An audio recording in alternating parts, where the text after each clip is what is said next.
bus that never reached campus. It was a warm Monday morning in Owerri, and the students of Eastern Heights University were getting ready for a new week. The school bus, a yellow 32-seater with the name EHU Shuttle boldly written on both sides, pulled up at Umidum Junction by 7 a.m. Mr. Sylvester, the driver, was a man in his early 50s, slim, dark-skinned, always wearing his brown cap. He had been driving that bus for over 5 years, so nobody ever suspected him. The students liked him. He played soft highlife music and sometimes joked with them on the way to school. On that day, the bus picked up its usual crowd, around 28 students. Among them was Chica, a 300-level microbiology student with a calm spirit. She always sat by the window. Then there was Uche, loud and playful, studying political science. He sat at the back with his crew, Emma, Dara, and Frank. The bus drove past Douglas Road, turned onto Nikid Way, and everything seemed normal. But once they entered a narrow path just before the main school gate, Sylvester made a sharp turn into the bushy side road. "Oga, where you dey go?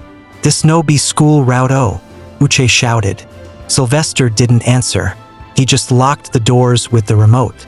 The students began to panic. "Driver, stop this bus now," Chica cried, grabbing her phone. But there was no signal. In less than 2 minutes, 2 masked men came out from the bushes with rifles and ordered everyone to stay down. The bus stopped in a hidden clearing deep in the bush. Sylvester came down calmly and handed the men a small envelope. He had been paid already. The gang took the students' phones and marched them into a nearby abandoned warehouse with zinc roofing and broken windows. That place became their prison. They were given small amounts of water and stale bread. The leader of the gang, known as General Bobo, made video calls to the parents, demanding 5 million naira per student. Tension gripped the entire state. Parents cried. The university declared emergency.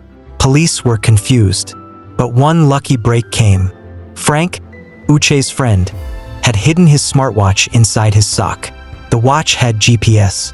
His elder brother, who worked with the DSS, Department of State Services, tracked the signal and alerted Commander Hassan, a quiet but deadly officer. By 2:30 a.m. the next day, a special tactical team surrounded the warehouse. They waited. At exactly 3 a.m., they moved in fast and silent. Gunshots echoed through the forest. It lasted 8 minutes. The gang members tried to run but were outnumbered. 3 were arrested. 2 escaped into the bush.